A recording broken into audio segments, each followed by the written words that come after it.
said. During the war, your instincts were to save yourself, and your instincts were to survive. When you got to the Jewish DP camps, were your instincts different? Were your instincts to rebuild your life? Yeah. Did having friends, close friends, family, make it easier? Sure. In other words, during the war, you're trying to save yourself. And I would imagine you were concentrating on yourself and your own survival. In the concentration camp, definitely, but to save myself.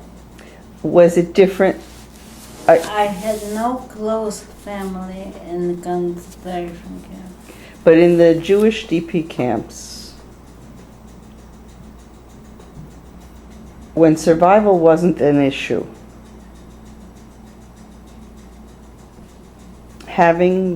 did having friends help you to succeed more? Did it matter? I don't see the connection. There might not be. I don't see. After the war, you tried your best to elevate yourself a little.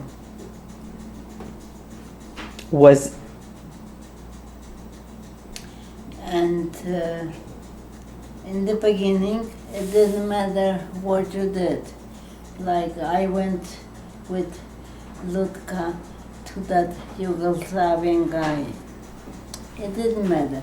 But then you tried to do your best in something that you are able to do, and you go in this direction to achieve it. So then I'll ask you this. Would you say that the Krakow Society and being able to go there for 25 years, was that part of the happiest times in your life? It all depends who will be the members in the organization. If they will think seriously like we did.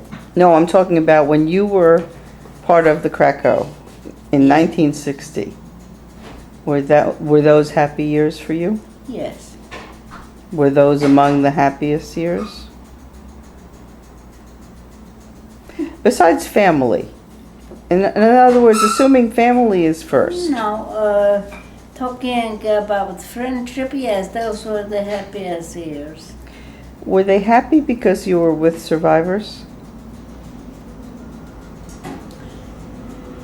It so happened that I was with the survivors. I don't know how it would have been if there were no survivors. I mean, if the people didn't live through what I did. But we had our own language.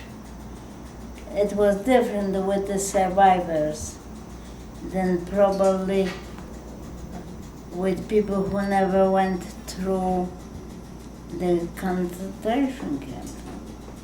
So there was a familiarity. Yes. And you were very dedicated to it. And this was very, very important. And you did it for 25 years.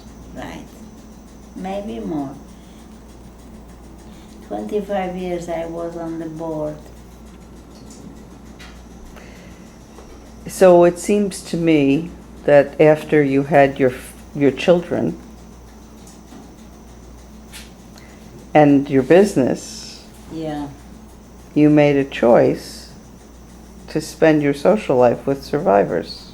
Right.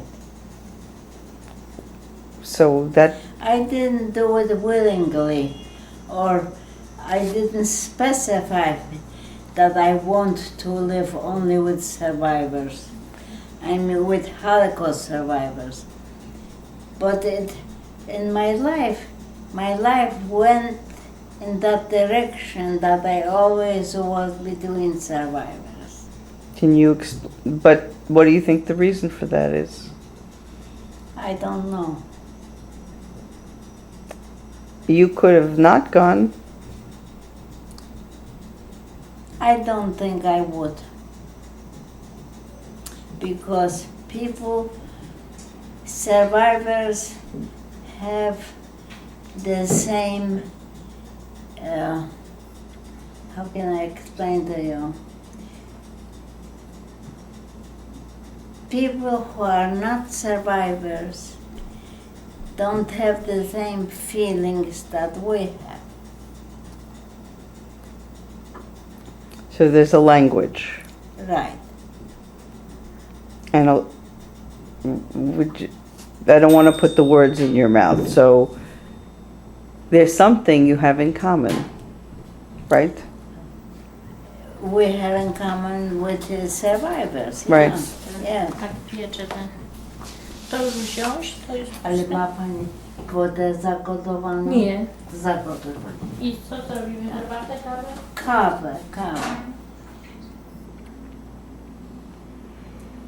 What was the best thing that Krakow Society ever did that you liked? To my life, No, what was the best thing Krakow did? What was your favorite event?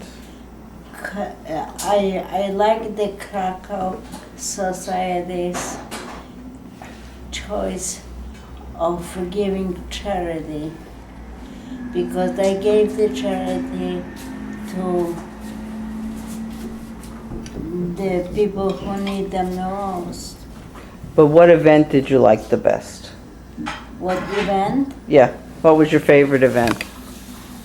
My favorite event. My favorite event was when I made the bazaar and it brought close to $15,000. And at the meeting I said, this time I expect $15,000. And everybody cracked up, everybody was laughing that I have cuckoo. But this time we made close to $15,000. How many times did you make 15? One. No, this one was 14 something. But most of the time we had 10, 11, 12, 9, depends. So you loved it when you made 15. Of course I loved it. Is your daughter involved in Krakow? No, She lives too far. she lives so far away. And my son is a member, but he lives in Philadelphia. Oh, that's too far. Okay. So you just told me something that I forgot to ask you. So we were talking about Miriam. Your husband had a supermarket Yes, with, he had a supermarket with Miriam's father. and how did you know them? Her mother was your, Miriam's father married my best friend, who was Miriam's mother. but how did, and where did you know her from? Whom? Miriam, Miriam's mother. from concentration camp, Do you remember which one? from Pashov. And did she marry in this country, Miriam's mother? No, Miriam's mother married in Austria, in Bad Ischl. Did you make that wedding too? No, Oh, okay. But No. I didn't make the wedding, but when Miriam was born and her father expected a boy, so when her mother was taken to the hospital, he brought me raisins because there was a time right after the war, not long after the war, where you couldn't buy wine just like this. Anyway, he brought me raisins to make wine to have for a bris. And then he comes to my house and he says, don't tell nobody, it was a girl. And for a girl, he didn't need the wine for the bris. But don't tell nobody that I gave you the raisins for the wine. What would have happened if you told somebody? Oh, he would be ashamed that he extracted a boy and he has a girl. Okay. I don't remember when, not long ago, it came out that Miriam listened. Oh, I never knew that. I'm sure he was just as happy. So she was born there. Did you have kids born? Wait, your first daughter was born here. You told me that. Both my children are born in Here. the United States. Okay.